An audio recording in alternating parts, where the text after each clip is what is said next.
On an average school day, Haruka is sitting alone in his desk because he is a total loner. He is well aware that he is a loner, and as a matter of fact, he enjoys being alone since his only other option would be to hang out with his classmates, and he freaking hates them. There are a bunch of groups in the class, including the delinquents, the popular girls, the gym bros, and then there's the other people no one cares about.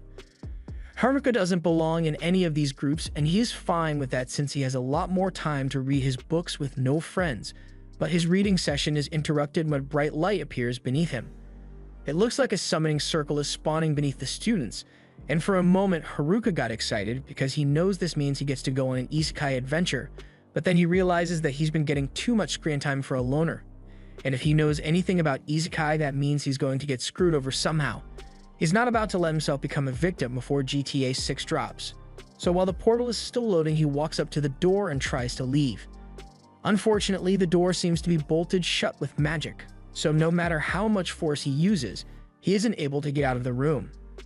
The portal is almost done loading, so his classmates begin disappearing, fading away, and as a last-ditch effort to avoid his otherworldly fate, Haruka decides to crawl into the ceiling vents to wait out the summoning circle. He jumps up and manages to crawl his way into the roof of the class.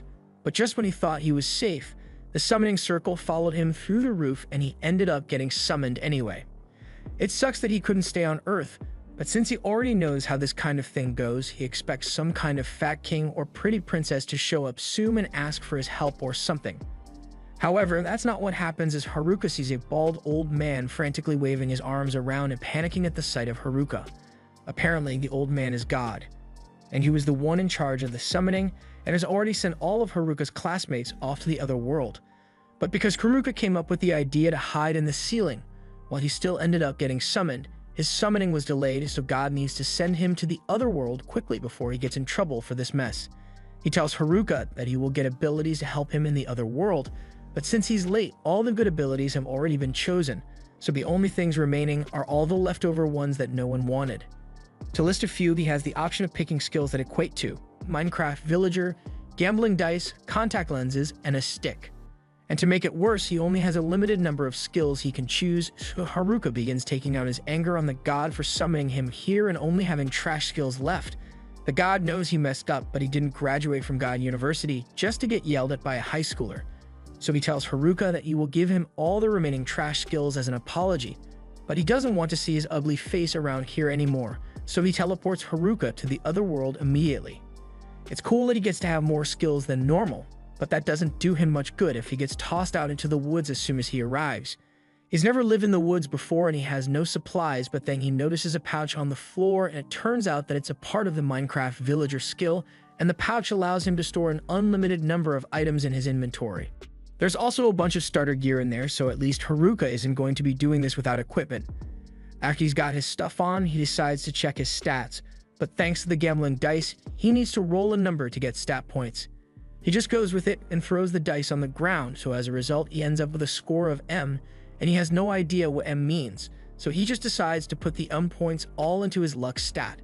To his surprise, when he opens his stat window, his luck stat is completely maxed out, making him wish he used it on something better. He continues looking through his stats, and to his surprise, aside from all the trash skills, he actually gained 2 unique skills as well.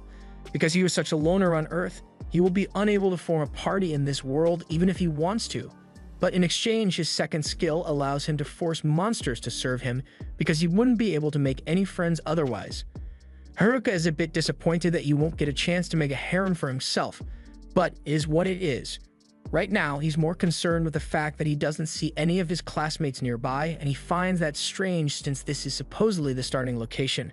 But then again, he never cared about them before, so why would he care about them now?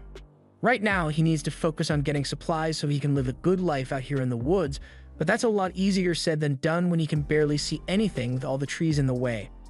At this rate, it won't be long before he runs into a monster accidentally, and if that were to happen, he would be a dead man for sure. Just then, Haruka remembers that he has a contact lens skill, so he puts on the contact lenses and suddenly he can see all kinds of information about his surroundings. It turns out that the contact lenses come with an inbuilt appraisal skill, and with it, he is able to easily traverse the forest and find some mushrooms that he can eat without dying. He decides to pick some, and thanks to his villager bag, he can take as many as he wants. He then goes over to the river nearby and uses his bag to fetch a little water to drink. But once he's done with that, something else catches his eye, so he wanders back into the forest where he finds a little cave. It looks too interesting for him to ignore, so Haruka says a little prayer in case there's a monster here that will attack him. And after that, he begins exploring the cave. Luckily, it looks like there aren't any monsters here, and this place is quite spacious, so he decides to make this his base of operations. He pulls out a tent and a magic lantern from his bag to set up camp, after which he then proceeds to light a small fire with his temperature control magic so he can stay warm for the night. Coincidentally, using his temperature magic once allowed him to unlock a new fire, and being wary of monsters made him acquire several detection skills as well, but Haruka's only attack skill is a stick, so he still needs to figure out a way to defend himself. The next morning, Haruka wakes up with a jolt, so nervously leaves his tent, and to his relief, it looks like there weren't any monster attacks overnight. He is safe all thanks to the anti-monster properties of his useless skill items. But even if he is safe from harm, it doesn't mean he's safe from her hunger, so he busts out a frying pan and cooks up some of the mushrooms he gathered yesterday. And if you're wondering where he got the frying pan, it was just sitting there in his villager bag along with a full set of kitchen knives and some beef jerky. So far, that bag has been the most useful thing in Haruka's arsenal, so he wonders what kind of villager stocked it up before he got it. In any case, now that he has eaten, he needs to figure out what he's going to do from now on, so he heads outside and takes a little walk to think. For now, that cave will work well as a base of operations, but Haruka still needs to worry about finding a reliable source of food and creating safety measures against any monsters that may try to attack him in this world. Fortunately, with his contact lenses, it shouldn't be too hard for him to gather enough food to last for a while, as he finds some more mushrooms and some herbs almost immediately, but he still has to figure out a solution to his monster problem. Just then, Haruka's detection skill kicks in, and he notices something going on nearby, so he decides to go check it out and is horrified once he realizes that the noise was caused by goblins. It would be bad enough if it was one, but there's two of them, and they both have strength stats that are higher than his own. He wonders if he will be able to take them down with his current strength, and he contemplates running away, but the fact that he is living in this forest means he will eventually have to fight the goblin if he wants to survive, so he chooses to get it over with while he still has the element of surprise. With that said, he isn't sure his stick will be good enough for the job on its own, so he tries using one of his trash to wrap the stick in magic to see if that does anything. It works out better than he thought, so he lunges out of the bushes and strikes at one of the goblins. After smacking it on the head, the goblin is dazed and confused, but Haruka doesn't stop there and proceeds to beat the daylights out of it until it finally dies. That's one down, but Haruka still has to deal with the other one, so as it charges at him, he dodges out of the way of its attack. Now that he has gotten a feel for it, Haruka realizes that the goblin's attacks are actually really easy to predict, so he effortlessly evades it and then proceeds to smack it around before hitting it with a wave of magic. Having just won his first fight against goblins, Haruka thinks that's enough work for the day and decides to head back to the cave so he can rest a little, and once he's back, he roasts some mushrooms for dinner and takes a look at the club he looted off the goblin corpse. It may have high damage, but it's heavy and has a short range, so Haruka decides to continue using his stick for now. He then checks the rest of his stats, and to his surprise, he managed to level up from the fight he had today, and not only that, all his existing stats were doubled as a result. By the next morning, Haruka wakes up and has breakfast as usual, but he is starting to get sick of eating nothing but mushrooms all the time. He really wishes he could eat some meat out here, but he's going to have to learn how to hunt to do that, and before that, needs to learn how to enhance himself first. The first thing he wants to try is the magic fusion skill he acquired, and for a quick explanation, it basically covers his entire body with magic in order to boost his physical and magical defenses. It also greatly increases his strength, so he should be able to fight with much more efficiency. Additionally, his appraisal skill was upgraded to level 2, so he uses it to see if anything has changed, but the only difference is that there's a question mark next to all the descriptions.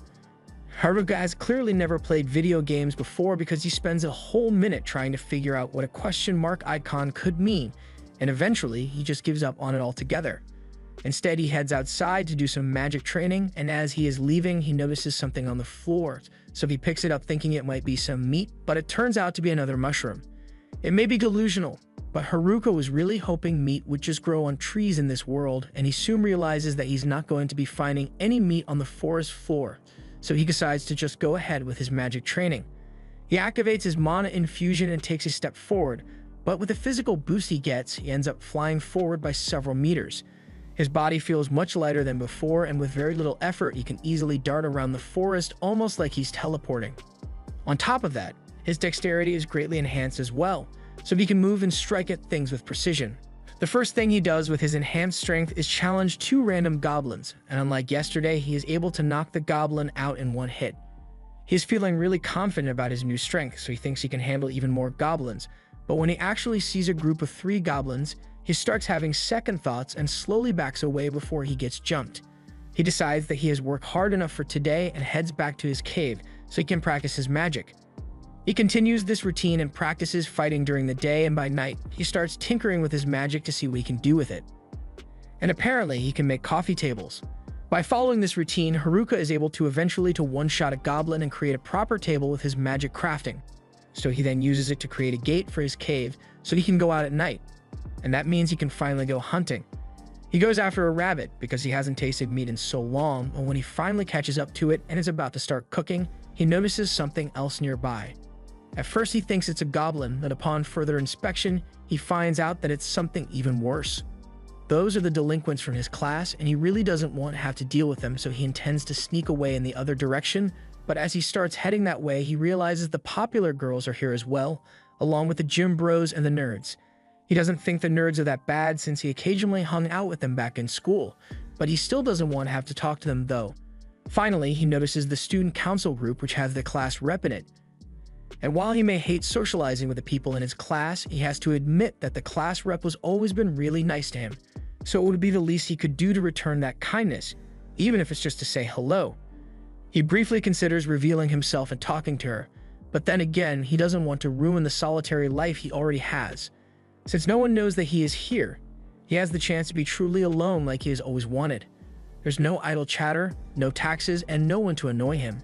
So he really doesn't want to mess that up by having contact with his classmates because they are already pretty annoying. That's why he officially decides that he will ignore his classmates and live by himself so he can conquer this world alone. He then ducks into a bush to keep himself hidden as the delinquents approach, and one of them could have sworn he heard someone in this direction, and he is closing in on the bushes Haruka is hiding in. But as he checks inside, all he finds is the bunny, so he and the others continue walking. Haruka is relieved that they didn't find him, but he decides to follow them so he can figure out if they are planning something. He listens closely as the delinquents have a highly intellectual conversation about their class VP's chest, and Haruka is disappointed because he thought he would at least learn something useful from them. With no laws to stop them, Haruka is a little worried about what the delinquents might do to the girls, but he's sure the class rep will put a stop to whatever they are trying to do because she always does. However, Haruka soon overhears the delinquents talk about using a nerd called Tanaka for his ability so they can do whatever they want.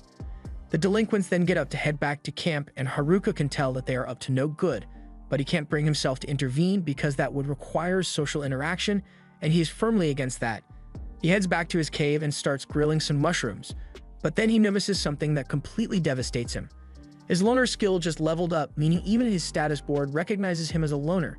This is probably because he chose to avoid his classmates, but still, it's not the worst thing that could happen. If anything, he would like to level up more because his overall level is still only 3. The main reason for this is that he has 2 skills that he can't level, his Jack of all trades and dummy skills. To be honest, he's not even sure what the skills do. Jack of all trades probably means he will be good at most things he tries, but he will never be able to become a master in any particular craft, and that's pretty straightforward. But as for the dummy skill, the best explanation Haruka can come up with is something to do with puppets, but he's not sure about it. He decides to give up on trying to figure out for now and just eat his dinner, but he still really wishes he had some meat. Haruka calls it a day and goes to bed for the night, but as he is trying to get some sleep, he hears a huge ruckus outside, and he can't just ignore it, so he gets up to figure out what's going on. As he left his cave, he was expecting to see the delinquents up to no good again, but to his surprise, it was actually the nerds this time.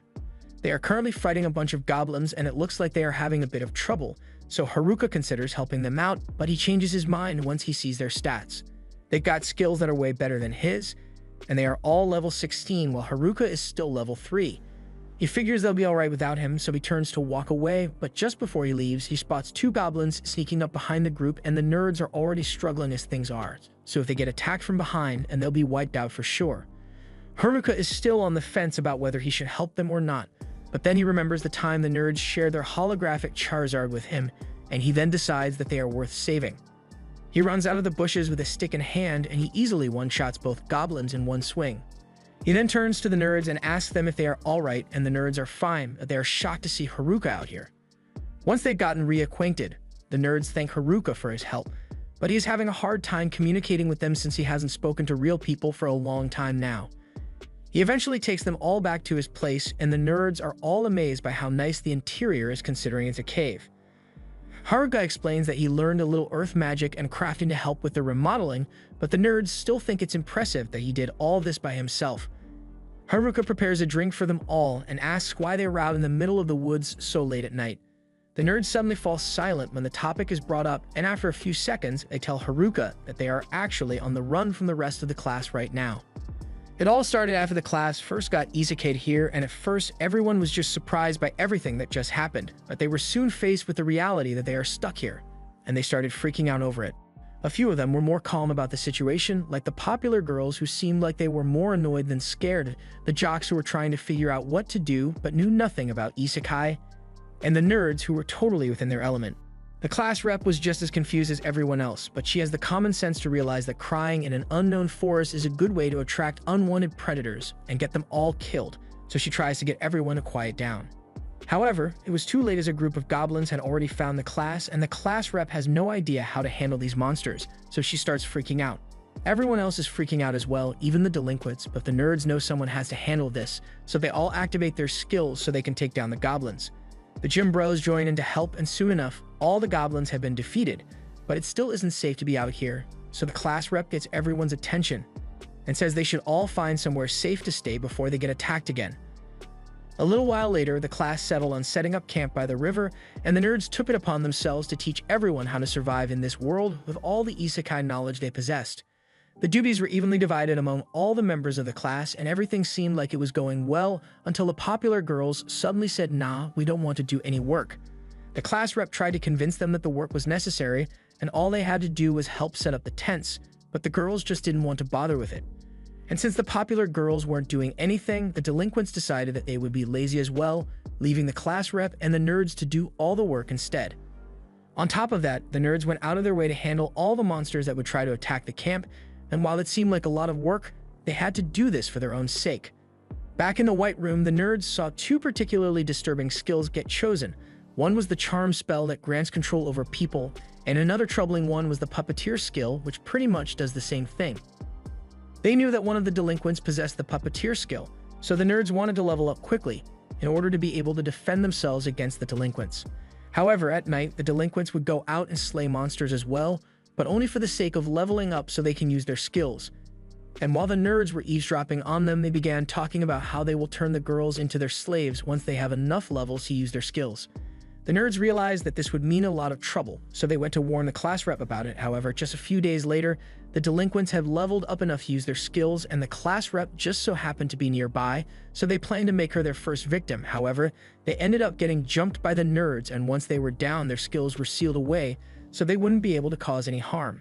Now the delinquents are basically powerless, and as you would expect, the girls didn't take it well when they found out about the plan the delinquents had made, so the delinquents were kicked out of the camp. That would have been the end of it, but the delinquents were petty, so later that night, while the nerds weren't around to beat them up, the delinquents attacked the camp just to mess with everyone and ended up burning everything to the ground. Once there was nothing left, the delinquents retreated back into the forest, and by the time the nerds returned to camp, they were devastated to discover that all their hard work had been destroyed. Worse yet, the popular girls somehow blamed them for all the destruction and were giving them a really hard time for antagonizing the delinquents. The class rep stood up for them and reminded everyone that the nerds are the only reason they've been surviving out here so far, and the nerds appreciated the class rep having their backs, but they couldn't spend another minute in a camel full of such ungrateful people, which is why they all went on the run. After hearing the whole story, Haruka feels really bad for them, so he decides to host a feast of mushrooms for them that night. He actually enjoyed spending time with other people for once, but by the next day, the nerds had to leave because they plan on heading downstream to find a village and start their lives as adventurers. They offer to let Haruka join them because they consider him a friend, and while Haruka thinks of them as friends as well, he still has to decline their offer because he believes his trash skills would only hold the nerds back. With that said, he is also a bit worried about the situation at the class camp, mostly because the class rep is still there, and she's the only other person in the class that he likes, so he decides to go check it out. Along the way, he randomly runs into a kobold, and the thing bites him a lot, but ultimately, he manages to kill it and continue his journey. By nighttime, he arrived at the riverside where the class camp should have been, but surprisingly, the place is totally deserted. He assumes they must have moved somewhere else, so he uses one of his detection skills to pick up some footprints and follows them until he eventually comes across the popular girls. Of everyone in the class, Haruka hates dealing with them the most, so he tries to turn around and head home, but the girls have already started chasing him. Haruka would have no trouble outrunning them, but he stops dead in his tracks when he hears them say the word please. In all the years Haruka has known them, please has never been in their vocabulary, so something serious must have happened for them to be this desperate. He decides to talk to them after all, and the first thing the girls do is ask him if he knows where the nerds went. Haruka is hesitant to tell them because he thinks they just want to yell at the nerds some more, but on the contrary, the girls actually want to apologize to them. They now realize how much the nerds were doing for them, and they sincerely want to make amends for the way they treated them, but by now the nerds are long gone, so there's no way the girls would ever catch up to them. To begin with, they can't make it out of the woods by themselves, and they can't defend themselves from monsters, so how do they intend to find the nerds?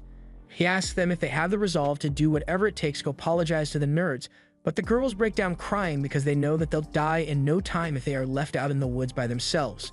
They plead with Haruka to teach them how to survive out here, and he is so stunned by their sudden request that he ends up agreeing to it without thinking. As a result, Haruka's subjugate ability activates, and all of a sudden, the girls have become his subservient followers. Now all they do is blankly stare at him and finish off monsters whenever Haruka gets into a fight, and then they pull out the magic crystal and present it to him like puppies looking for praise. Haruka really isn't happy with how things are going, but for now, he notices that one of the girls has a small injury on her arm, so he hands her a healing potion he made so she can recover. However, she just uses it on him instead. He's getting really sick of how the girls only do things for his benefit now, and he is really worried about how he's going to explain this to the class rep if he runs into her, and right on cue, the class rep just so happened to be walking through that part of the woods at the moment. Once the class rep gets Haruka's attention, Haruka panics because he doesn't know what to say to her, and come to think of it, he doesn't actually know what her name is. They've been in the same class since elementary school, and the class rep has always been nice to him, so she can't believe he never bothered to learn her name. A few moments later, the rest of the girls from the class show up since everyone aside from the popular girls are following the class rep's orders. Speaking of the popular girls, class rep notices them standing behind Haruka, but they look like they are currently sharing a single brain cell, so class rep thinks Haruka must have done something to them. He would like to say he's innocent, but the fact of the matter is that even if he didn't mean to do it, his skill turned the girls into his servants and he doesn't know what to do about it. He tries his best to explain the situation without making himself seem like the bad guy, but none of the girls actually believe him, so Haruka gives up on trying to prove his innocence and turns to walk away. Unfortunately, class rep forces him to stay while she checks on Shimazaki to make sure she's alright, and luckily, a little shaking is all it took for the subjugation to be undone, so Shimazaki tells class rep that she's alright. Class rep is relieved to hear that, and Haruka thinks that means he can leave now. But class rep still wants to find out how the whole subjugation thing happened in the first place, so she refuses to let Haruka go yet. While the girls are talking, Haruka is left alone by a tree, and since he's got nothing to do, he decides to try practicing his magic so he can expand his house once he gets home. He begins trying to figure out how to make a basement, but he messes it up and accidentally buried himself in the ground from the neck down. He's stuck like that until the class rep finds him, and she is shocked to find him buried in the dirt when she just asked him to wait a few minutes, but boredom can make a guy do crazy things. She goes over Haruka's head to grab him so he can get out of the dirt, and once he is free, she apologizes for not trusting him since Shimazaki told her that he was just trying to help everyone. Haruka doesn't recall ever saying he would help everyone, but class rep and the other girls are already thanking him, so he decides to just go with it. Since everything has been settled, he wants to head back home, but the girls start getting mad because he wants to leave them out in the wilderness without helping at all. Class rep realizes Haruka just mentioned having a home, so she asks him about it, and Haruka explains that he had some spare time on his hands, so he just kind of built a house. Class rep can't believe he managed to build an entire house by himself, while they've been struggling to manage a camp, and the other girls are extremely impressed as well, so they call a meeting and begin talking amongst themselves. Class rep asks how many people Haruka's house can accommodate, and from the way he designed it, it would fit about 200 people, but you have to move some furniture around and empty the indoor pool though. Class rep is really jealous of how well Haruka is doing for himself, and as much as she hates to bother him, she asks if she and the other girls can stay with him for the night since they are all currently homeless.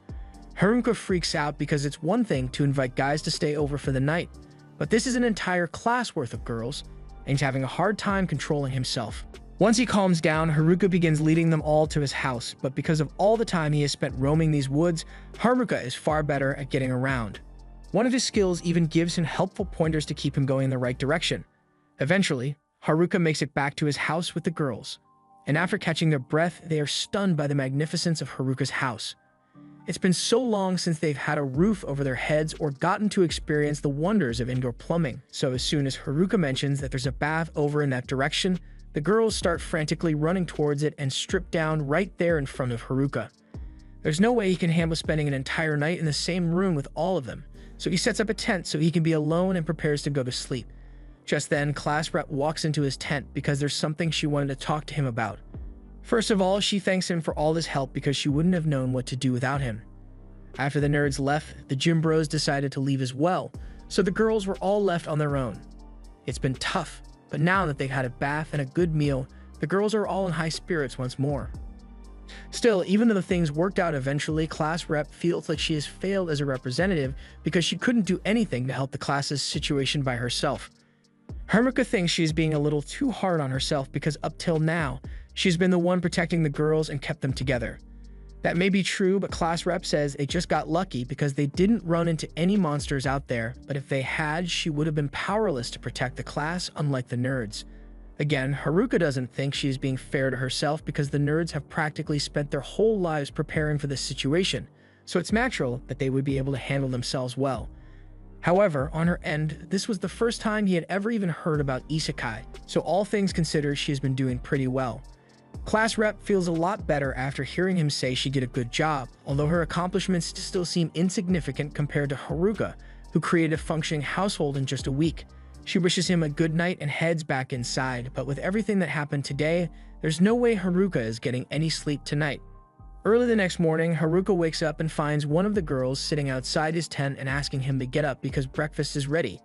It takes him a minute to realize what's going on, but when he finally does, he freaks out a little and says he actually wants to sleep in a little longer. The girl doesn't accept his answer and crawls on top of him to convince him to get out of bed, so Haruka gives up and asks what's for breakfast. He was expecting the usual mushroom soup with a side of extra mushrooms, but to his surprise, breakfast is actually fish today, and he is so excited that he accidentally headbutts the girl. The girl was slightly hurt, but Haruka couldn't care less because he finally gets to eat something other than mushrooms, and he absolutely loves it. Class rep doesn't understand why he is so excited to be eating fish when he has been living next to the river this entire time, but while that may be true, Haruka simply sucks at fishing, so he has never been able to catch any. For the girls to be so used to eating fish, they must have a reliable method of catching fish, so Haruka asks to see how they do it. Class rep agrees and takes Haruka at the river along with one of the girls who has a lightning magic skill. And as for how she catches fish, she kind of just electrocutes the water until the fish stop being alive. Haruka is really impressed, so he pleads with her to do it one more time. And while the girl doesn't really want to, she agrees anyway since Haruka is helping her out. She spawns another lightning ball, but before she could throw it in the river, Haruka takes the lightning ball and seals it with his packing skill. He then tosses it in the river and is able to catch some fish as well.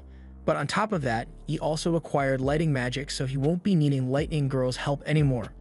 Class rep asks what he just did, so Haruka explains that by using his packing skill on a particular element, he can gain that kind of magic. It's probably an effect caused by a combination of his many skills, which is definitely useful, but he still doesn't think it's impressive since he still only has a bunch of useless skills. While the other girls are playing in the river, Haruka sits with class rep and asks what she and the other girls plan to do after this. Class rep says the details still aren't certain yet, but they plan to head for the nearest village to try and catch up with the nerds. However, they are going to need to level up if they plan to make it out of this forest on their own, so Haruka offers to help them train before they leave. A short while later, all the girls are gathered out in the forest, and before Haruka begins his training camp, he says he would like to know what their current levels are. The girls tell him that their levels are all above 15, and Haruka begins feeling depressed because he's still only level 7 after all this time in the forest.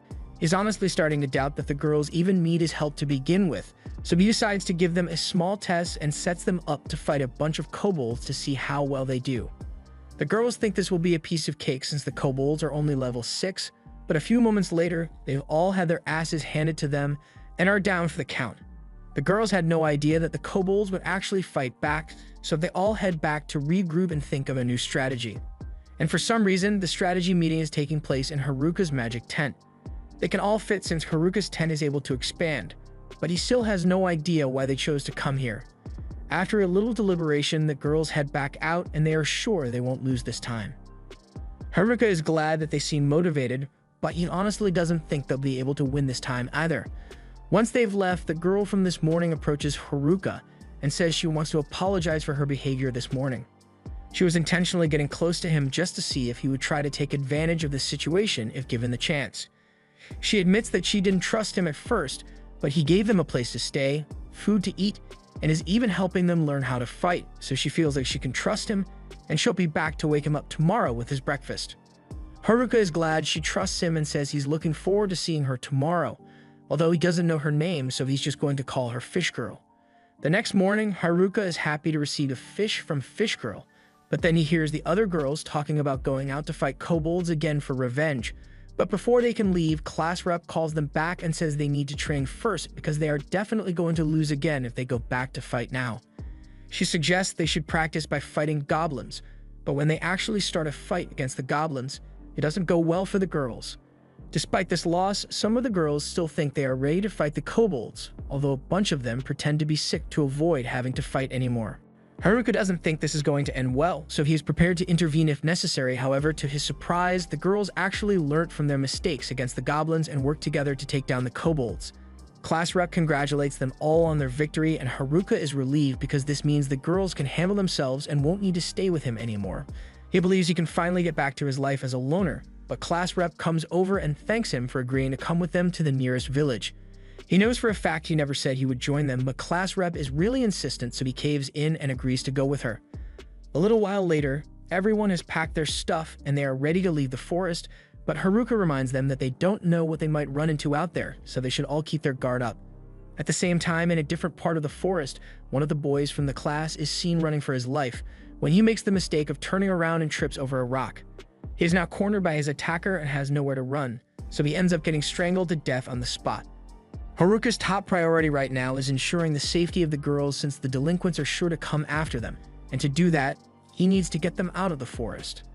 A little while later, Haruka runs into a giant orc, and he sees this as a good opportunity to teach the girls how to defend themselves properly, so he tells them to stand back and watch how he handles it. He charges at the orc with his stick, so the orc raises its club and tries to clobber him into the ground, but when it looks down, it realizes our boy isn't there anymore. Haruka is currently hiding behind a tree, and with how slow the orc is, it will never hit him. But if Haruka wants to fight back, he needs to think of a plan. He remembers the nerds telling him that physical attacks aren't effective against orcs, so the safest bet to defeat them is to use a bunch of magic. Haruka pulls up his stat window to check if he has any usable magic, and he's got all the elements at his disposal thanks to his packing skill. But before he gets the chance to use any of them, the orc finds his hiding spot and uses its club to destroy the tree, so Haruka is forced to dodge its strikes until he has finally had enough and appears behind the orc with his stick before knocking it to the ground. It turns out that the orc died from that, and he wasn't expecting that since physical attacks aren't meant to work against this thing. The girls are upset because they didn't actually get to learn anything from him one-shotting the orcs, so Haruka apologizes and says he will use magic to defeat the next one so they can learn.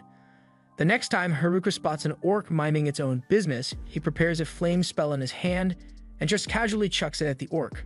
As the spell collides with the orc's face, the monster goes down and doesn't get back up again. So the girls are even more upset because they'll never learn to defend themselves if he keeps killing everything instantly.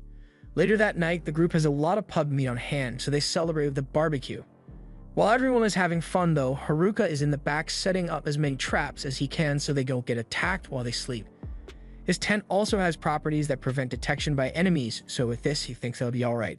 Next, he wants to plan out the route they'll be taking tomorrow morning, So he activates his map skill and is checking out the path up ahead when all of a sudden, his perception skill alerts him to the presence of someone nearby, so he goes to investigate. He notices 4 male figures emerging from the dark, so he is worried it might be the delinquents at first, but as the guys approach, he realizes it's just the gym bros, and he is relieved since he won't have to fight them. At the same time, Class Rep was looking for Haruka and notices him talking to 4 guys over in the distance. Even if they aren't hostile, Haruka still wonders what the gym bros are doing out here to begin with. He assumes they must have been after the girls, but the bros adamantly deny it and say they came here looking for Haruka. He decides to believe them, but he still doesn't understand why they were going through all that trouble to avoid the girls though. The bros explain that they can't trust the girls, and they inform him of the skill that was even worse than charm and puppeteer skills that the delinquents wanted to use. Haruka recalls seeing something about a hijack skill, and that's exactly what the gym bros were referring to. The delinquents were really vocal about all the things they wanted to do with their mind control skills, but not once did they mention anything about the hijack skill, so that means they didn't have it. And if the delinquents didn't have it and the nerds didn't have it either, then that means one of the girls must have the skill and is keeping it hidden from everyone. Haruka decides to mess with the bros a little and tells them that he may be the one with the hijack skill, but the bros don't seem that worried. In fact, they seem relieved because they know Haruka is so much of a loner that he would never actively seek out people to hijack their skills. Haruka admits that he doesn't have the hijack skill, although he does have a subjugate skill that can turn people into his pets, but he prefers not to use it. Anyway, the bros just wanted to fill him in on the dangers of the hijack skill, so they say they are heading back into the woods to keep an eye on the delinquents since they seem pretty suspicious. Before they leave, they ask Haruka to apologize to Class Rep and the rest of the girls for them since they ditched them without warning. The next day, everyone gets up and all the girls seem a lot more energetic than normal, so Haruka steps away because all their energy is draining him. As he is walking away, Class Rep comes up behind him and says she has something she wants to tell him.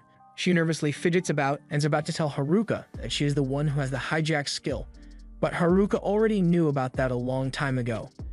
He has an appraisal skill after all. Class Rep is shocked that he knew since the only people who know about her skill are the nerds. She asks why Haruka didn't say anything before now if he knew and why he still chose to help her, but Haruka simply didn't think it was that big of a deal. She asks if he's not afraid of her because hijack is a skill that allows her to steal another person's skills by killing them, so anyone would be afraid of it. But again, Haruka doesn't think there's anything to be worried about. The nerds probably weren't worried about her having the skill either since they knew about it, and while they sealed the charm and puppeteer skills from the delinquents, they left Class Rep with her hijack skill. That must mean they at least trust her to not abuse it, and the same goes for Haruka, because he knows that there's no way she could ever kill someone. Class Rep is moved to tears after hearing that Haruka trusts her that much, and Haruka thinks it's funny since she's been crying a lot more often over the past few days, but she says it's his fault she has been crying so much. The group continues traveling through the forest, and after they've traveled a considerable distance, Haruka tells everyone they can take a break for now and pulls out a box of juice to sell to the girls. Unfortunately, none of them have any money, so one of the girls offers to pay in some other way if he gives her some juice, but Class Rep puts a stop to that immediately, so the girl doesn't get any juice. After the short break, the group gets moving again, and they are currently ahead of schedule, but it's still going to be dark before they make it to the village, so they'll have to camp outside again. Just then, Haruka notices a river nearby and he thinks this is the perfect opportunity to try something out, so he asks Class Rep to look after the rest of the girls while he goes scouting. She asks if she can come with him, but Haruka wants to do this alone, so he speeds off before she can follow him. While running through the woods, Haruka activates his magic boost skill to reinforce his body, and then he casts weight magic on himself to make himself lighter. With this combination, he is able to move faster than ever before, and with enough force, he believes he should be able to fly, so he gives his theory a test and jumps high into the sky. It looks like it's working at first, but then he starts going back down, and before he knows it, he has crash landed on the forest floor. He nearly died from that fall, so he decides not to try that anymore and heads back to camp. But when Class Rep sees how badly injured he is, she gets really worried and asks what happened. Haruka explains that he launched himself up really high, but then gravity happens, so he kind of fell and nearly died. Class Rep starts yelling at him for doing something so dumb, but if it makes it any better, Haruka did manage to spot some berries while he was up in the sky, so he offers to make some juice for Class Rep, but Class Rep doesn't want any, so Juice Girl comes up to him and starts asking for juice again. The next day, everyone gets moving again and things seem to be going smoothly, aside from the girl that got lost and the orcs that they ran into. But despite these inconveniences, the group still managed to make it out of the woods together.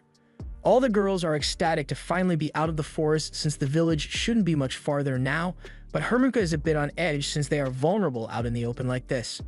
The hills are blocking his views and he can't tell where the village is, so he looks into his stat window to see if there are any skills in there that could help his situation, and to his surprise there's a new airwalk skill. He must have gotten it from his failed attempt at flying yesterday, so he tries it out, and sure enough, he starts walking on air. Class rep notices that Haruka is gone, so she starts looking around for him and is shocked to see him floating in the air.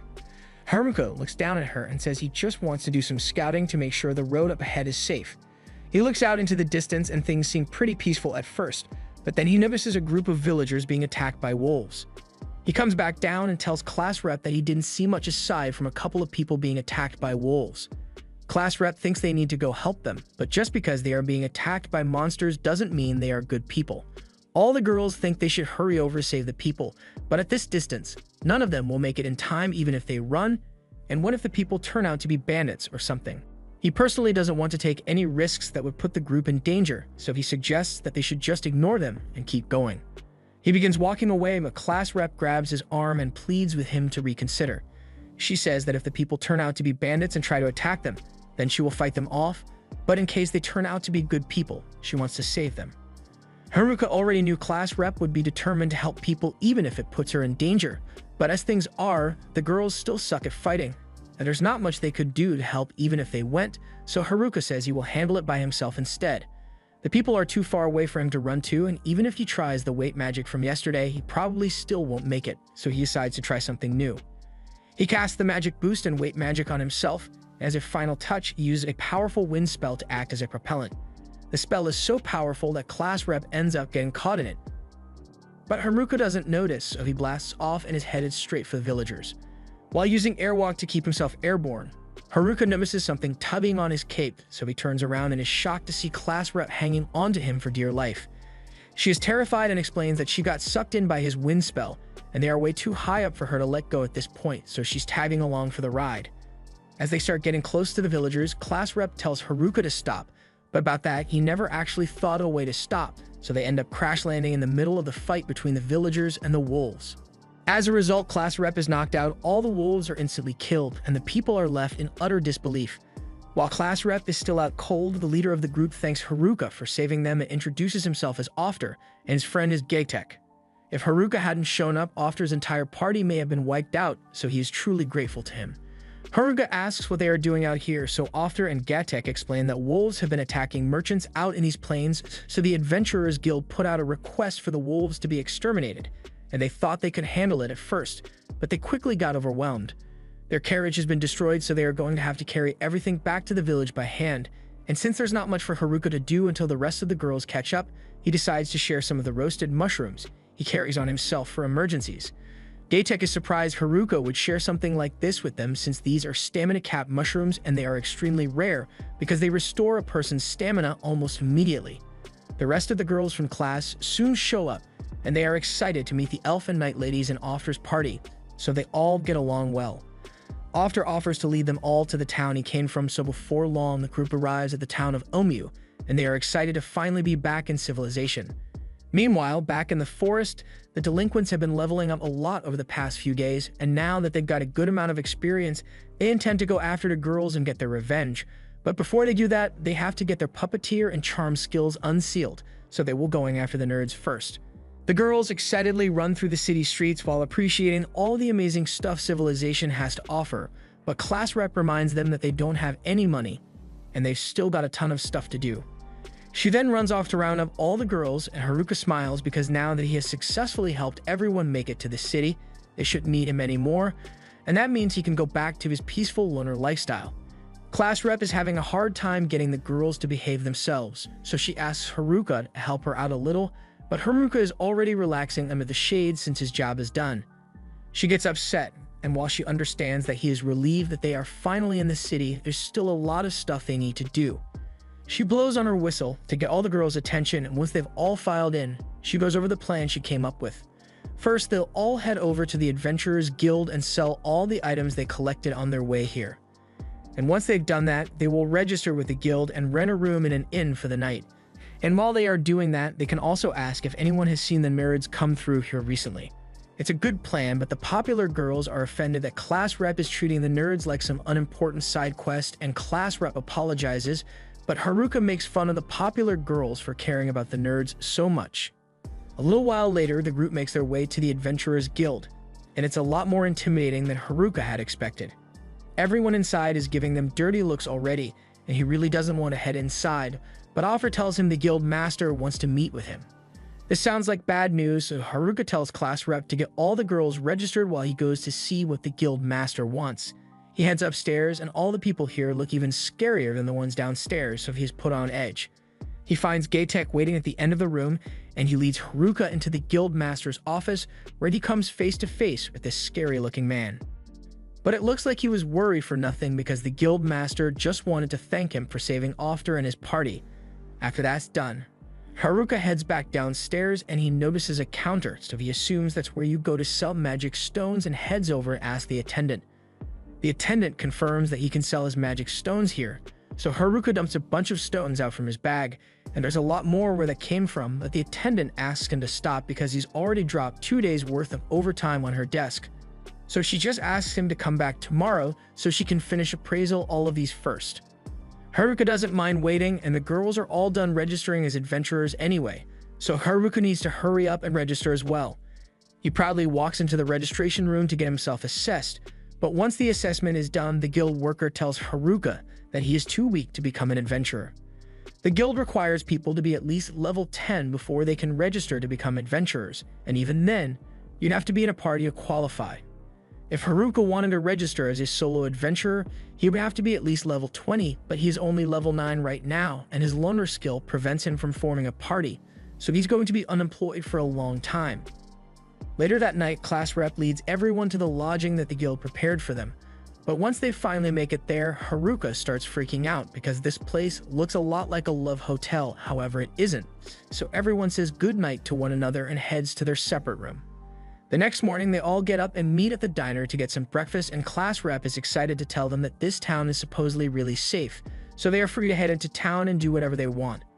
The girls are happy, so they start making plans to go shopping later today, and since they can clearly handle themselves from here on out, Haruka plans to head back into the woods once he gets paid for his crystals.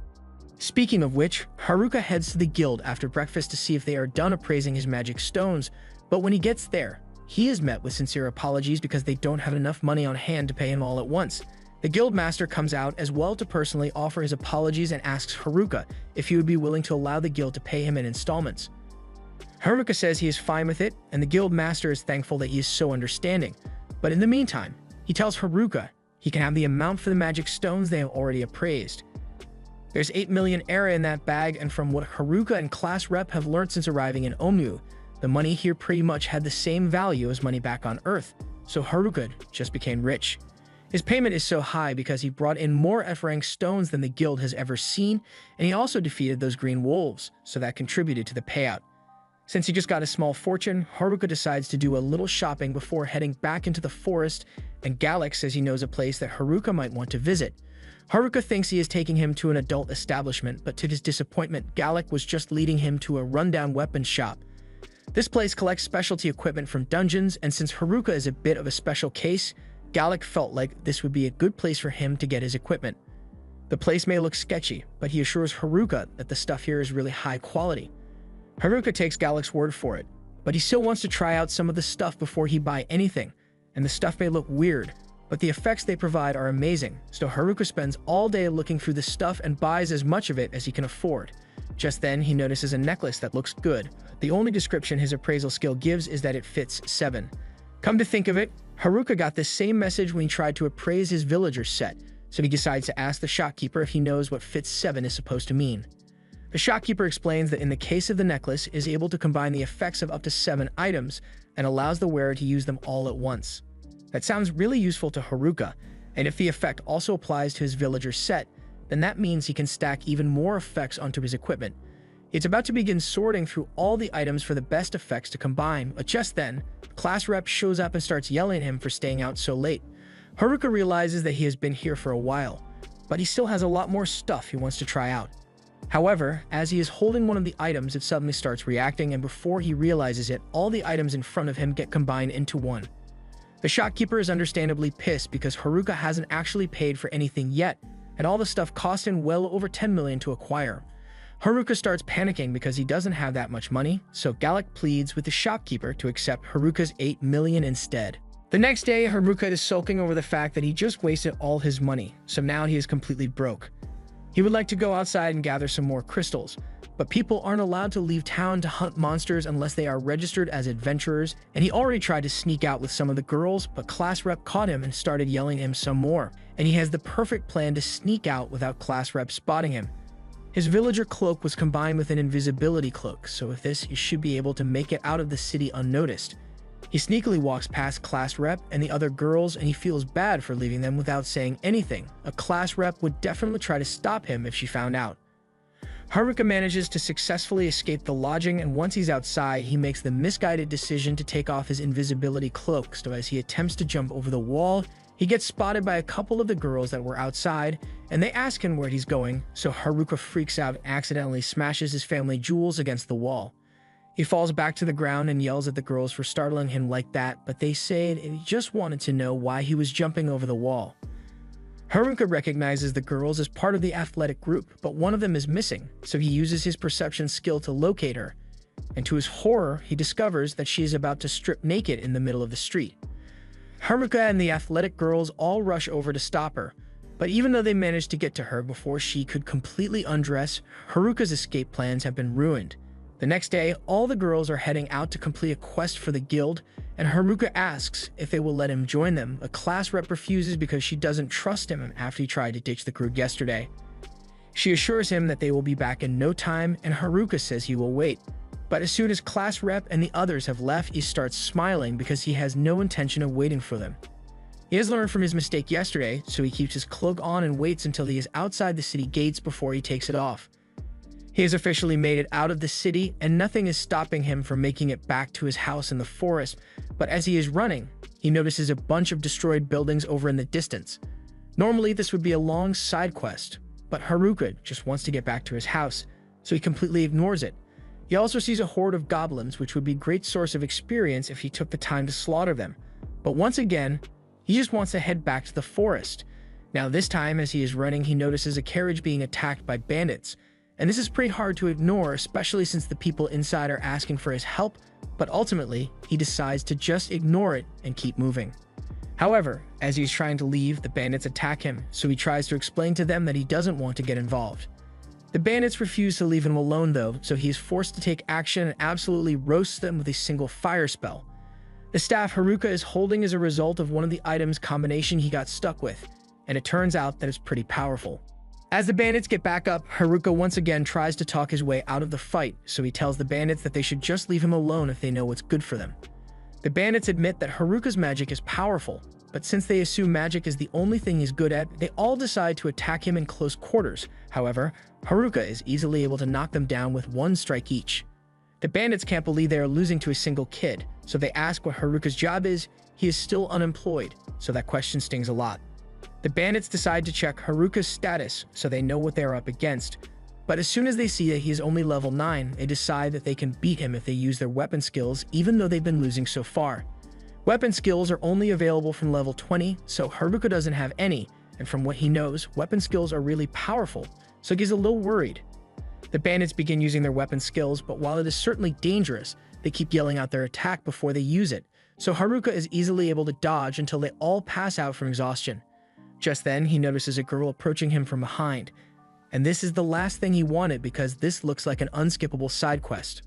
The girl's name is Marielle, and she is from a noble family, so she wants to thank Haruka for helping her, but now that she thinks about it, Haruka did try to ignore her at first, so she's not sure if she should be thanking him.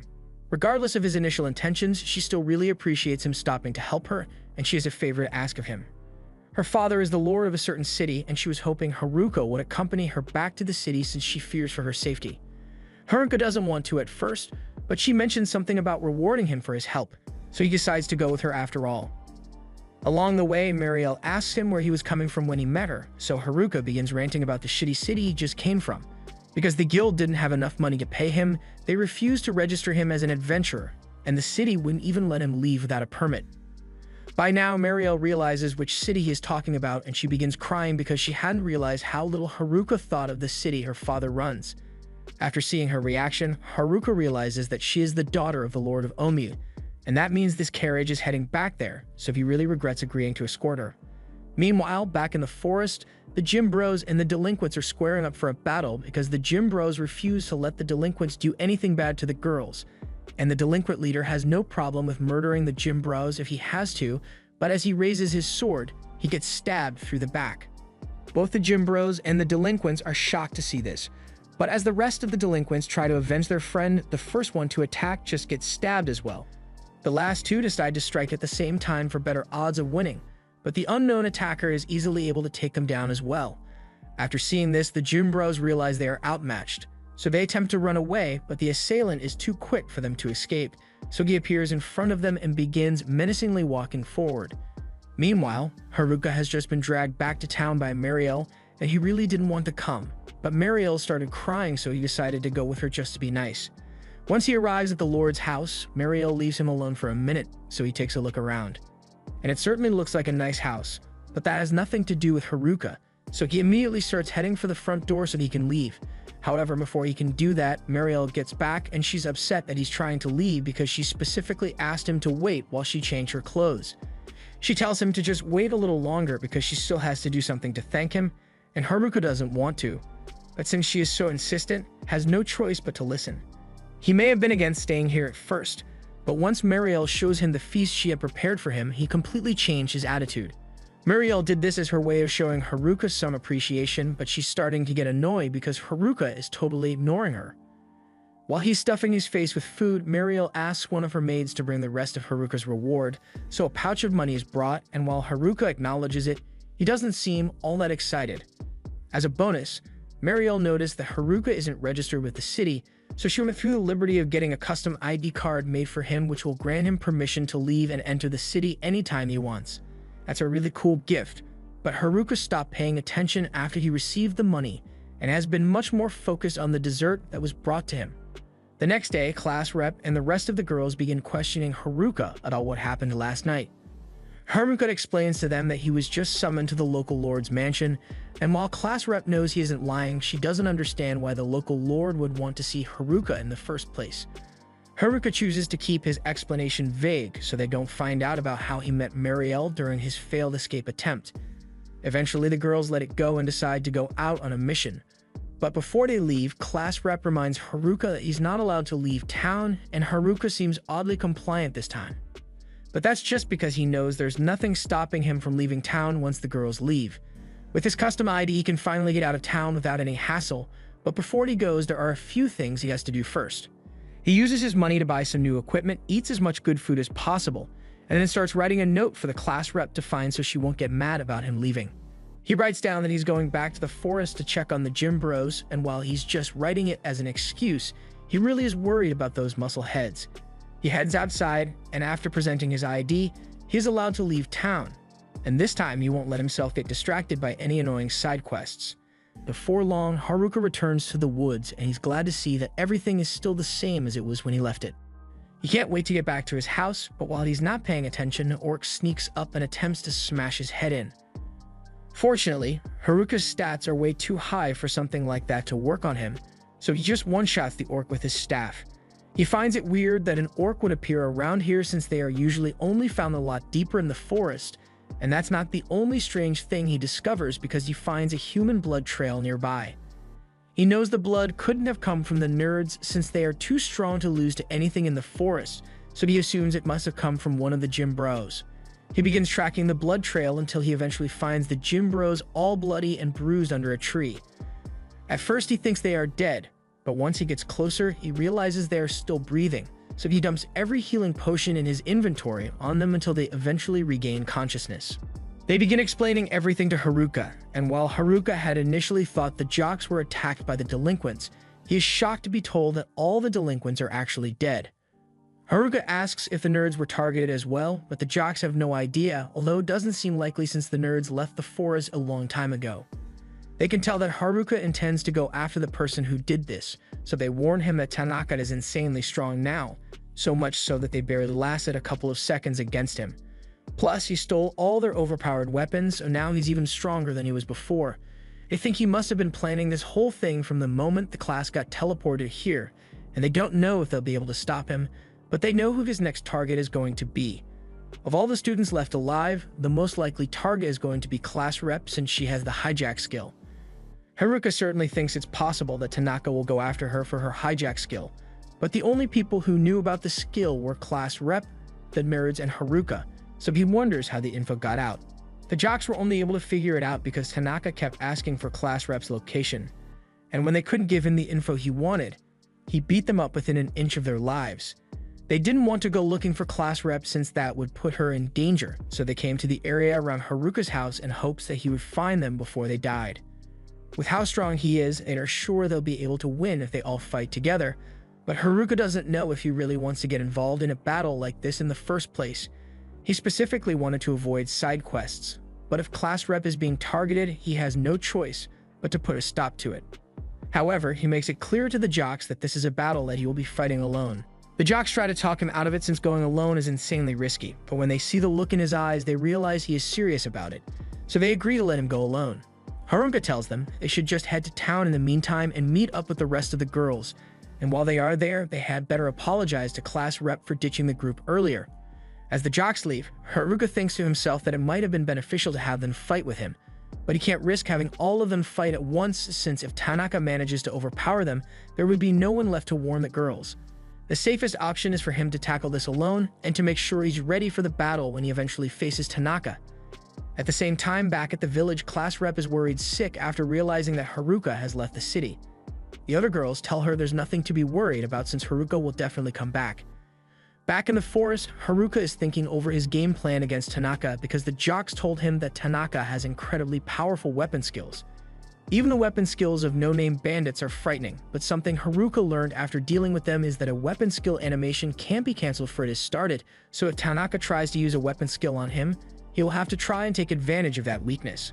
To do that, he wants to try getting himself a new skill, but that means he's going to have to level up.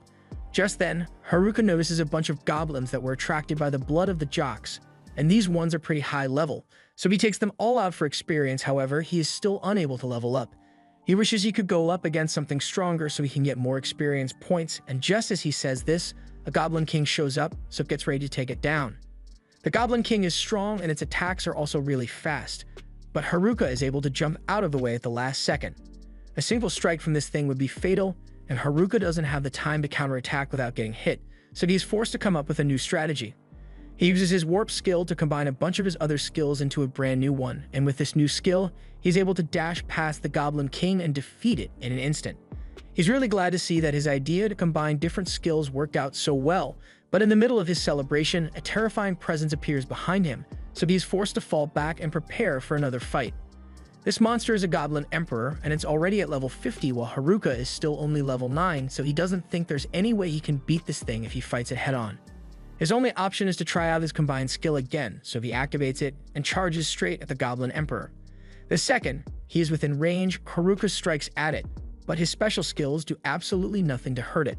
The Goblin Emperor gets back up as if nothing happened, and then it starts striking at Haruka with incredible speed.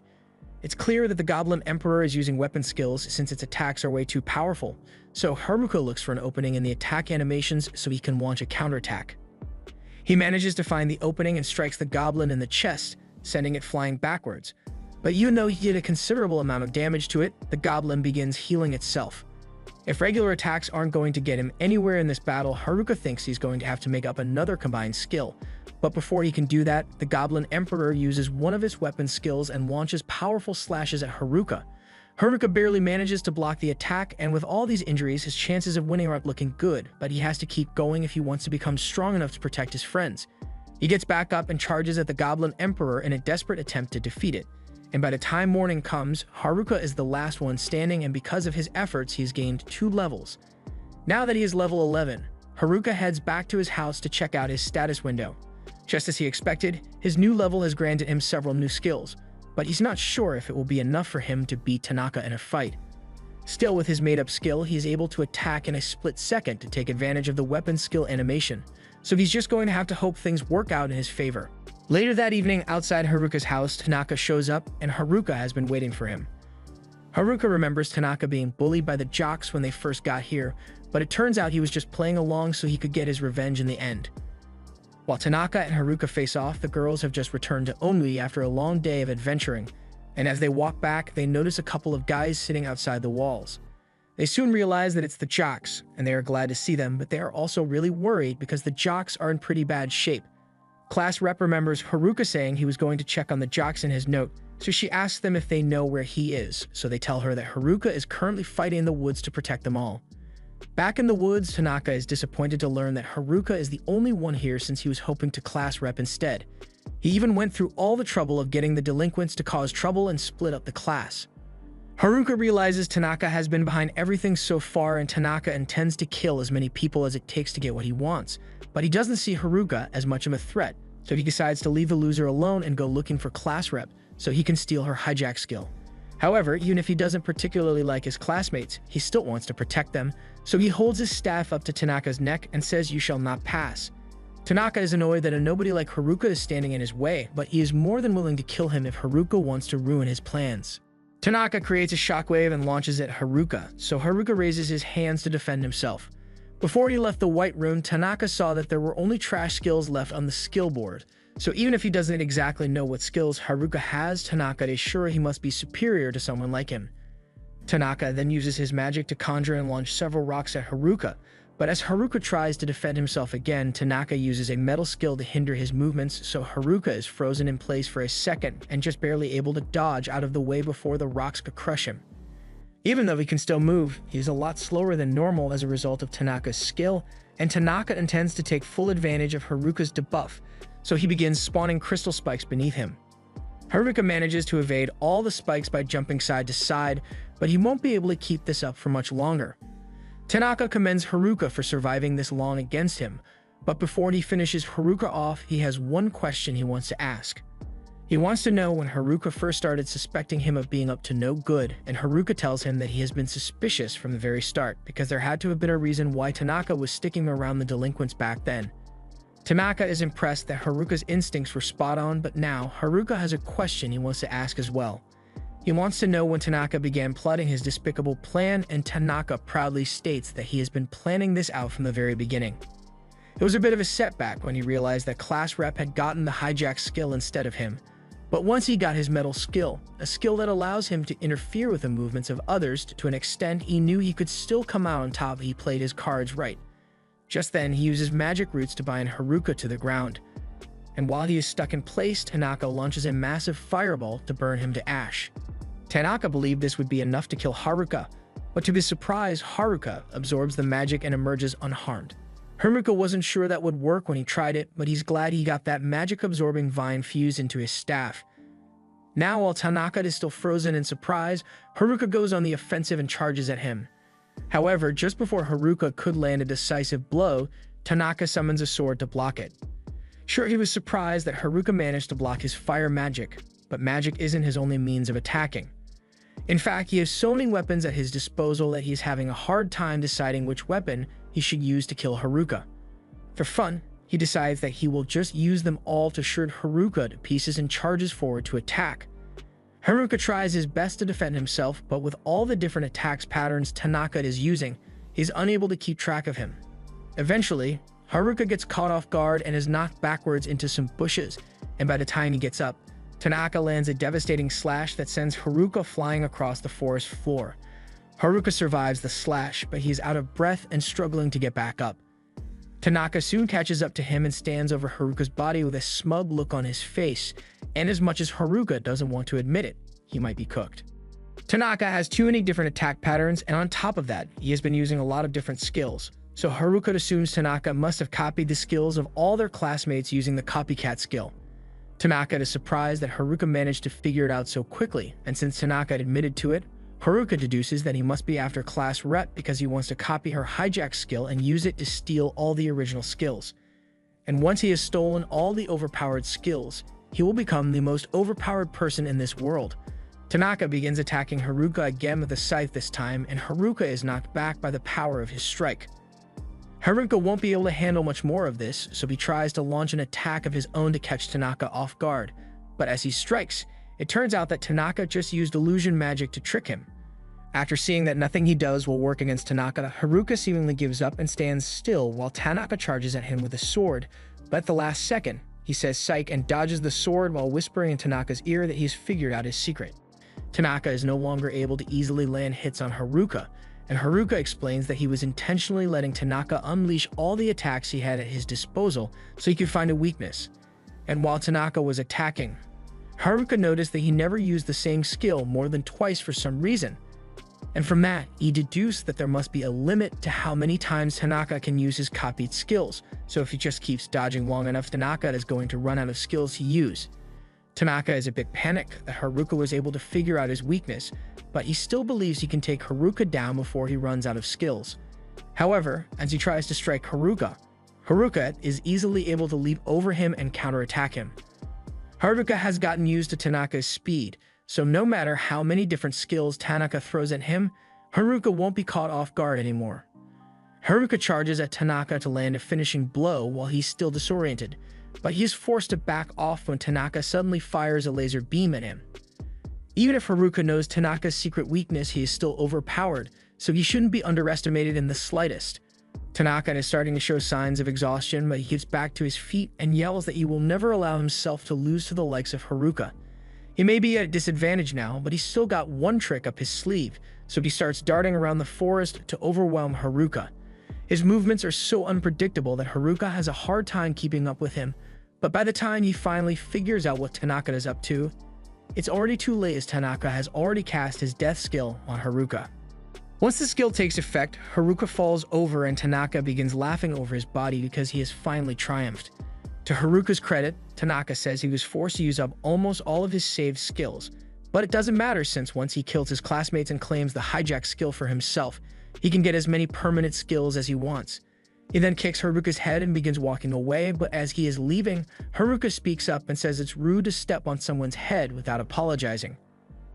Tanaka can't believe Haruka is still alive because the death skill has a 100% success rate on people who are over level 11, but Haruka has a skill that makes him resistant to negative status effects, plus Haruka rolled double M's when he first got here, so his luck stat is maxed out, which is probably why the death effect didn't work on him. He just fell to the ground for dramatic effects since he thought it would be funny. Tanaka doesn't see the humor in any of this and questions how Haruka is even able to move in the first place since Tanaka used metal to restrict his movements from the very start of the fight. Haruka admits that the metal skill is really troublesome, and in reality, Haruka hasn't been able to move his body at all since Tanaka used that skill on him. But he happens to have a puppet skill, so he has been using that to control his body from the outside this entire time. All the skills Haruka acquired may seem useless on the surface, but in his hands they become insanely powerful. Tanaka refuses to accept that he is losing to someone with nothing but trash skills, so he begins slashing erratically at Haruka, but Haruka easily swats the slashes away and warns Tanaka that he's going to run out of skills if he keeps this up.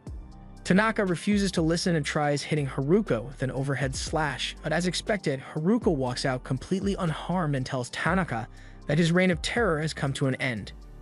Tanaka doesn't understand how this could happen to a genius like him since he had perfectly calculated everything to make sure he would come out on top. No matter what, 1 + 1 always adds up to 2, so according to his math, Haruka should never have been able to become this strong. Haruka tells Tanaka that his way of thinking is very naive because sure, math made sense when they were back on Earth, but the laws of physics don't apply here. Tanaka has always been a genius when it came to school, so he was constantly bored out of his mind and surrounded by his idiotic classmates. He wished there was a way to put an end to his monotonous school life, and his prayers were answered when the class got summoned to this world. As soon as he saw the skill board, he quickly did some calculations to figure out what the most exciting way to live his new life would be, and he came to the conclusion that he had to kill all his classmates and take their skills for himself. So no matter how psychopathic that may make him sound, he refuses to let a nobody like Haruka get in the way of his plan. Tanaka continues attacking with the rest of his skills, but by now he has to be running low on options, so Haruka thinks he might be able to take advantage of that and finally finish Tanaka off. But just as he was about to land the killing blow, a sword stabs his shoulder from behind, and Tanaka reveals that he can control weapons from a distance as well. With Haruka bleeding and on his knees, Tanaka begins slashing away at him with the sword and claims victory is finally his for the taking. But that Haruka bitch smacks him with his staff and knocks Tanaka away. Tanaka may have created an elaborate plan to ensure his victory, but that's all he had going for him.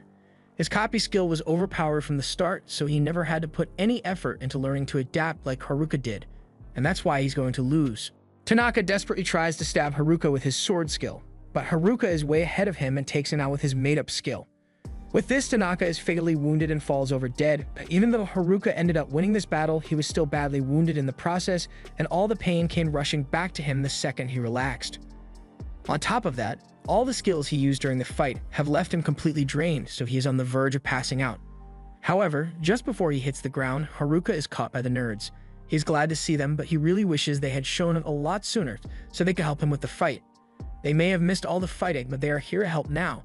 Haruka is grateful for the help, but he wonders how they even knew he was out here.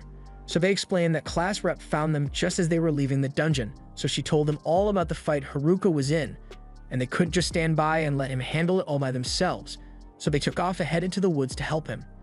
Eventually, they all make it back to the city, and all the girls are outstanding by the gate to greet Haruka. They are all really worried about him and say they have a feast prepared in his honor, but all the attention is making Haruka feel really awkward. Just then, the leader of the gym bros comes out to see Haruka, but as a bro, he doesn't need any words and just daps Haruka up in celebration of his victory.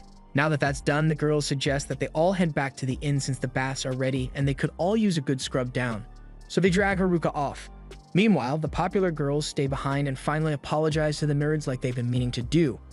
The nerds are surprised by this since they never would have expected these girls to show such humility, but they've come to understand they were wrong for how they treated the nerds and they really appreciate everything they did for the group.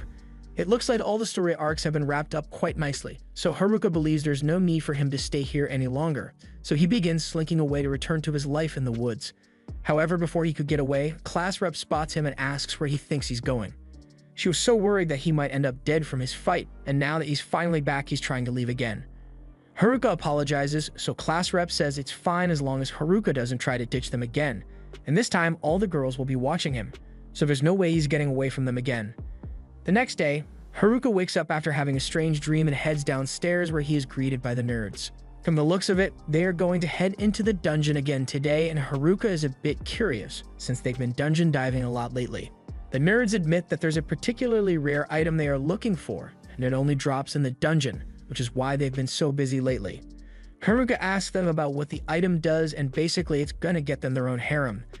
The nerds have been here for almost a month, and not a single baddie has come their way, so they're going to use the harem raid to fix that.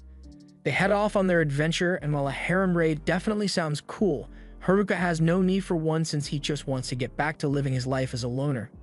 Unfortunately, there's one person standing in the way of that, and she seems really mad for some reason. Haruka freezes in his tracks and asks class rep what she's mad about. He already got yelled at by all the girls yesterday, but class rep hasn't gotten the chance to personally yell at him yet. She begins yelling at Haruka for doing something so dangerous and not taking her with him, completely ignoring the fact that she was Tanaka's target to begin with. Haruka just apologized to get this over with and agrees to inform her the next time he plans on risking his life. Class rep seems satisfied after he says this, so she turns and begins walking away, and Haruka is left on the floor wondering how things got to this point. If he doesn't figure something out soon, he's never going to be able to get back to his loner lifestyle in the woods, but that's when he comes up with an amazing idea. If he hits all the girls with a harem ray, they'll all like him too much to get mad at him. And if they won't get mad, he'd be free to leave. With that, he has made up his mind and plans to head into the dungeon today. At the same time, in the Lord's mansion, Mariel is a little worried because her father has been overworking himself recently. She tries to get him to relax with some tea, but he can't afford to relax just yet, as there have been several sightings of monsters in the area, and it is leading to a fall in merchant activities all over the town. So as the Lord, he has to do something about it. Just then, a guard runs into the room and he's got really bad news to deliver. A horde of monsters has just appeared near the dungeon. Coincidentally, Haruka happened to run into this horde of monsters, and while he wasn't expecting to have to fight anything before getting to the dungeon, he's always up for a quick warm-up. Of course, Mariel has no idea Haruka is already fighting the monsters, so she rushes over to the guild in a panic and tells the guild master that a huge horse of orcs is heading this way, and if nothing is done, it will surely destroy the entire town. Upon hearing this, the entire guild springs into action, and since Class Rep is there as well, she offers to help defend the town as well. So she rushes off to gather all her classmates, and that's when she realizes that Haruka isn't here. As Haruka charges at the horde, he's a bit surprised to see so many of them, and there's even an Orc King here too. But it's not like it makes much of a difference to him, since he can still one-shot them all. Back in town, all the adventurers in the city assemble at the gate, expecting to have the fight of their lives, but all the monsters that were heading their way have already been dispatched, and Haruka has just finished wiping the Orc King off the face of the earth. Now that he's done with that, he takes a moment to think, since it's pretty strange that this many orcs showed up at once, but at the same time he doesn't really care, so he decides to forget about it and continues heading for the dungeon. He eventually locates the dungeon building and sneaks past the guard to get in without having any human interaction. Once he's inside, Haruka is amazed by how detailed the dungeon interior is, but he can't afford to let himself get distracted because he's got a very important mission to complete. He begins looking for the Harem Ray, but he doesn't really know what it looks like, so he just wanders aimlessly until he comes across a random treasure chest in the middle of the hall. He's really excited and opens it expecting to find some really cool items, but to his dismay, after using his appraisal skill to check their stats, he finds out that everything in the chest is a piece of junk. He keeps going through the dungeon and finds more stuff, but it's all just junk as well, so Haruka eventually gives up on trying to find the Harem Ray on his own and decides to ask that weird merchant if he knows anything about it once he gets back to town.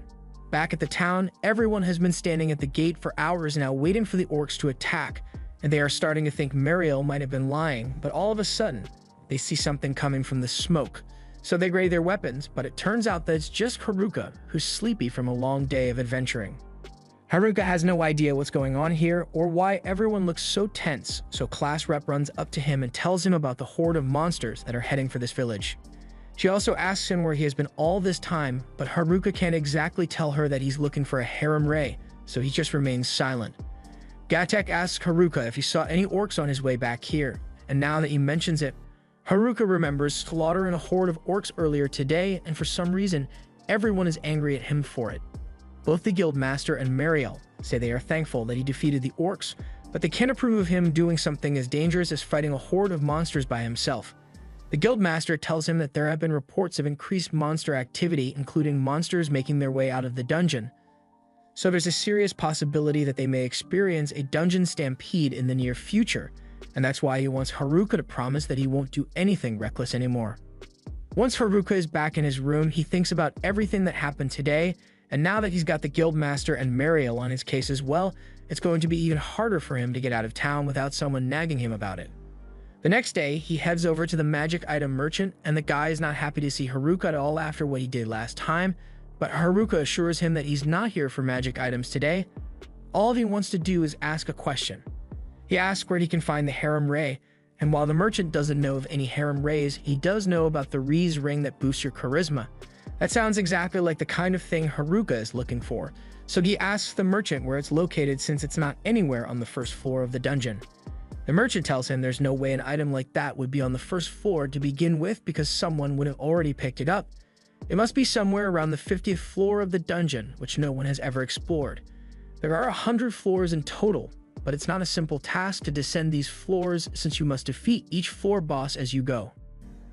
There's still a lot of stuff that remains unknown about the dungeon, but if Haruka intends to go down there, the merchant tells him that he's going to have to stock up on potions and recovery items, so Haruka runs off to do just that. But all the while the nerds were listening in on Haruka's conversation, and as soon as they learn that he's after the Rize ring, they immediately go to Class Rep to snitch on Haruka. Once Class Rep finds out about the Rize ring, she and the other girls get really worried because if Haruka ends up with something like that, they'll like him too much to say no to him, and then he'd be able to do whatever he wants. No matter what, they have to make sure Haruka doesn't get that ring, so they all set out to stop him. After stocking up on supplies, Haruka was on his way to the dungeon, but all of a sudden, his perception alerted him to the presence of several people behind him, so he turned around and found Class Rep and the entire class pulling up on him. He stops and asks Class Rep what everyone is doing here, but Class Rep counters and asks him what he's doing here today. She tells him she knows he is after the Rize ring, but Haruka denies it and makes up a lie, saying he's actually after the tree's ring, a ring that would allow him to talk to animals. Yeah, no one is buying that, and since he's not going to be able to convince them to leave him alone, he just makes a run for it. Class Rep and the rest of the class follow him into the dungeon, and you may be ahead of them. But if Class Rep gets the Rize Ring before him, she would be able to force Haruka to obey her rules, and that would be really bad for his loner lifestyle. So he starts sprinting again to create more distance. Class Rep calls out to him and says it's dangerous to run in the dungeon since he may fall into a trap, but Haruka says traps won't work on him since his luck stat is maxed out. Traps may not work, but poor construction is another thing entirely, because when Haruka puts his hand on the wall, it collapses, sending him falling into a near-bottomless chasm. Class Rep tries reaching her hand out to save him, but she's too late, so Haruka continues falling to his doom.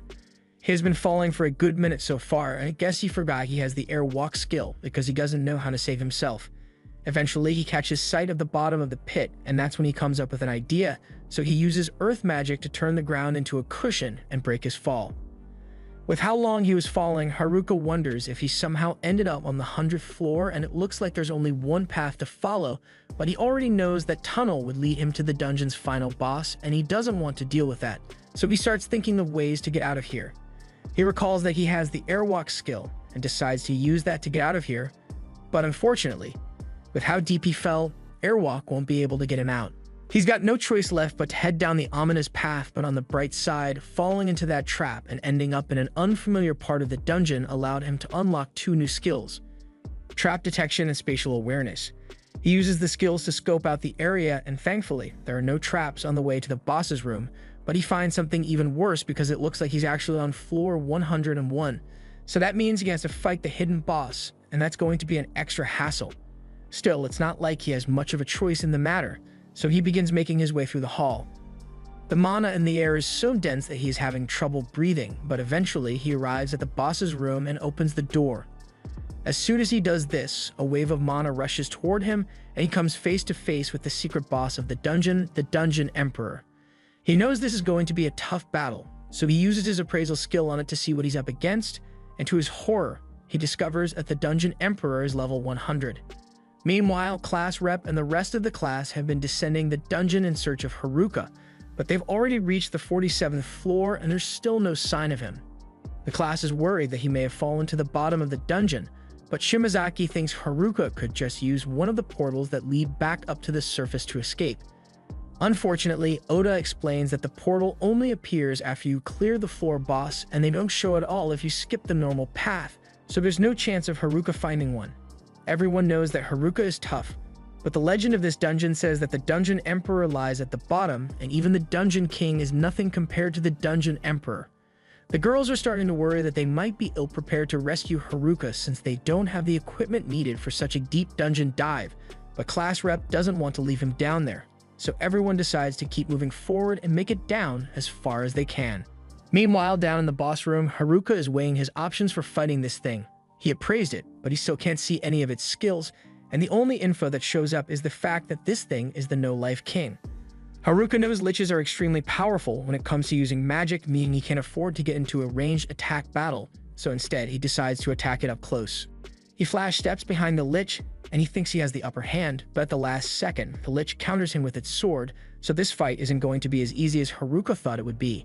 This was the end of episode 8. Subscribe to not miss the next part.